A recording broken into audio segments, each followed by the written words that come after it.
China Aksai चीन में बिना किसी को कुछ बताए हाईवे नंबर G219 बनवाना शुरू कर देता।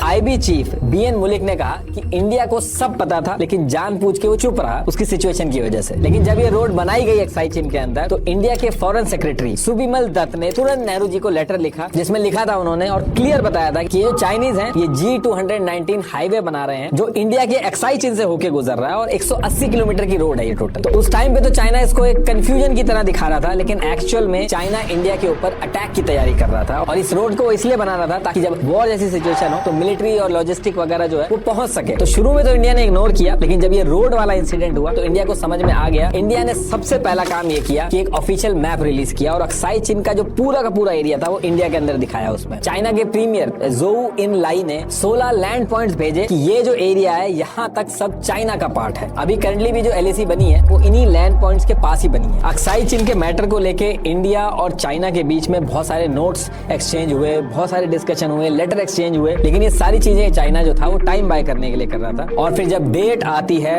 28 अक्टूबर 1962, इस डेट को चाइना जो था वो इंडिया के वेस्ट और ईस्ट दोनों बॉर्डर पे अटैक कर दे। बिल्कुल अनएक्सपेक्टेड था इंडिया के लिए। कई महीनों तक ये लड़ाई चलती है। चाइना जो था वो अरुणाचल प्रदेश और अक्साई चीन दोनों तरफ घुस जाता है। चाइना का प्लान ये था कि वो अरुणाचल प्रदेश को नेगोशिएशन के लिए यूज करेगा और अक्साई चीन के बदले अरुणाचल प्रदेश को इंडिया को वापस कर देगा। काफी दिन तक जब लड़ाई चलती है और चाइना जहां तक उसने सोचा था जब वहां तक पहुंच जाता है, इंडिया जो है वो अपने अलग लैंड पॉइंट्स क्लेम करता है और चाइना जो है वो अपने अलग मानता है। लेकिन इसका मतलब ये नहीं है कि इंडिया ने इसी एलएसी को बॉर्डर मान लिया। इंडिया जो है वो बॉर्डर जॉनसन लाइन ही मानता है। 1963 में पाकिस्तान ने ये जो साक्षगाम वैली का एरिया था इसको भी चाइना को गिफ्ट में दे दिया। इंडिया ने तब भी बहुत ज्यादा अपोज किया था, लेकिन कुछ हुआ नहीं। और फिर इसके बाद इंडिया चाइना का जो बॉर्डर था, छोटे छोटे लैंड पॉइंट पे कहीं ना कहीं कभी ना कभी कोई ना कोई इशू सुनाई आ रहा था। दो कंट्री जब आमने सामने आती हैं तो वहां पे बॉर्डर के पास में इंफ्रास्ट्रक्चर डेवलप करना एक थ्रेट की तरह देखा जाता है। तो चाइना ने क्या किया, ये एग्रीमेंट वगैरह तो करे,